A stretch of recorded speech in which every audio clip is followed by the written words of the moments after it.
साथियों, आज जब हम डिफेंस में आत्मनिर्भर भविष्य की चर्चा कर रहे हैं, तब ये भी आवश्यक है कि बीते दशकों में जो हुआ,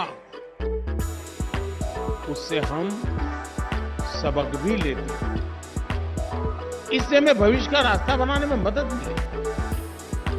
आज जब हम पीछे देखते हैं, तो हमें अपनी समृद्ध मैरीटाइम हेरिटेज के दर्शन होते हैं। भारत का समृद्ध ट्रेड रूट इस विरासत का हिस्सा रहा है। हमारे पूर्वज समंदर पर अपना वर्चस्व इसलिए कायम कर पाए क्योंकि उन्हें हवा की दिशा के बारे में, अंतरिक्ष विज्ञान के बारे में बहुत अच्छी जानकारी थी। किस ऋतु में हवा की दिशा क्या होगी, कैसे हवा की दिशा के साथ आगे बढ़कर हम पड़ाव पर पहुंच सकते हैं, इसका ज्ञान हमारे पूर्वजों की बहुत बड़ी ताकत है। देश में ये जानकारी भी बहुत कम लोगों को है कि भारत का डिफेंस सेक्टर आजादी से पहले भी काफी मजबूत हुआ करता था। आजादी के समय देश में 18 ऑर्डिनेंस फैक्ट्रीज थी, जहां आर्टिलरी गन समेत कई तरह के सैनिक साजो सामान हमारे देश में बना करते थे। दूसरे विश्व युद्ध में रक्षा उपकरणों के हम एक अहम सप्लायर थे। हमारे हॉवित्जर तोपों, ईशापुर राइफल फैक्ट्री में बनी मशीन गनों को उस समय श्रेष्ठ माना जाता था। हम बहुत बड़ी संख्या में एक्सपोर्ट किया करते थे। लेकिन फिर ऐसा क्या हुआ कि एक समय में हम इस क्षेत्र में दुनिया के सबसे बड़े इंपोर्टर बन गए। और थोड़ा हम नजर करें कि प्रथम और द्वितीय विश्व युद्ध ने बहुत विनाश किया।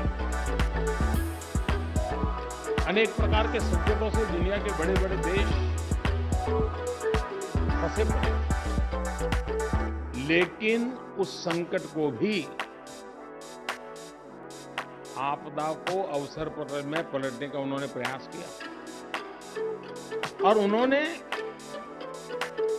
आयुध के निर्माण के अंदर और दुनिया के बड़े मार्केट को कब्जे करने की दिशा में लड़ाई में से वो रास्ता खोजा और स्वयं एक बहुत बड़े निर्माणकर्ता और बहुत बड़े सप्लायर बन गए डिफेंस की दुनिया में।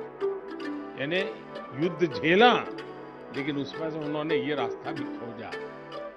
हमने भी कोरोना काल में इतना बड़ा संकट आया, हम बहुत एकदम से बहुत नीचे की पायरी पर थे, सारी व्यवस्थाएं नहीं थी, पीपीई किट नहीं था, वैक्सीन की तो हम कल्पना नहीं कर सकते। लेकिन जैसे प्रथम विश्व युद्ध, द्वितीय विश्व युद्ध में से दुनिया के उन देशों ने बहुत बड़ी शस्त्र शक्ति बनने की दिशा में रास्ता खोज लिया।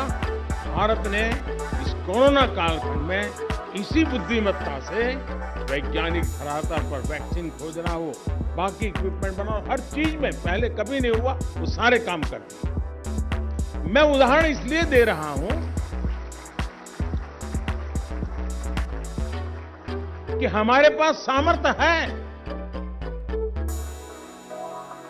हमारे पास टैलेंट नहीं है, ऐसा नहीं है जी। और ये भी बुद्धिमानी नहीं है कि दुनिया में 10 लोगों के पास जिस प्रकार के औजार हैं, वही औजार लेकर के मैं मेरे जवान को मैदान में उतार दूं। हो सकता है कि उसकी टैलेंट अच्छी होगी, ट्रेनिंग अच्छी होगी, तो उस औजार का शायद ज्यादा अच्छा उपयोग करके निकल जाएगा। लेकिन मैं कब तक रिस्क लेता रहूंगा? जो औजार, जो हथियार उसके हाथ में है, वैसा ही हथियार लेके मेरा नौजवान क्यों जाएगा? उसके पास वो होगा जो उसने सोचा तक नहीं, वो समझे उसके पहले तो उसका खात्मा हो। ये मिजाज सिर्फ फौजियों को तैयार करने के लिए नहीं है, ये मिजाज उसके हाथ में कौन से हथियार है उस पर भी डिपेंड करता है। और इसलिए आत्मनिर्भर भारत ये सिर्फ एक आर्थिक गतिविधि नहीं है दोस्तों, और इसलिए हमें पूरी तरह इसमें बदलाव की जरूरत है।